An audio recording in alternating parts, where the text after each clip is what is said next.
Apply can ಡೌನ್ಲೈಸ್ ಅವರ ಅಭಿಮಾನಿ ತುಂಬಾ ಇಷ್ಟ ಇದೆ. ನಾನೇ ಆಗಿದ್ದಲ್ಲ, ನಮ್ಮ ಡೌನ್ಲೈನ್ಸ್ ಮಾಡಬೇಕು.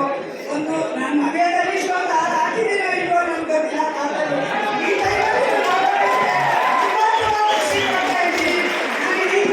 ಈ ಸ್ಟೇಜ್ ಮೇಲೆ ಇಷ್ಟೊಂದು ಅವಕಾಶ ತಗೊಂಡಿದ್ದೆ ಕಾರಣ ಆಗಿದೆ ನಮ್ಮ ಶೇಖರ್ ಸರ್ ಪದ್ಮಾವತಿಗೆ ತುಂಬಾ ಹ್ಯಾಪಿ ಥ್ಯಾಂಕ್ಸ್ ಹೇಳ್ತಾ ಇದ್ದೀನಿ. ನಾನು ಅವ್ರ ಸಪೋರ್ಟ್ ಇದೆ, ನಾನು ಇಷ್ಟು ಬೆಳೆಯೋಕೆ ನನ್ನ ಕಾರಣ ಇಲ್ಲ.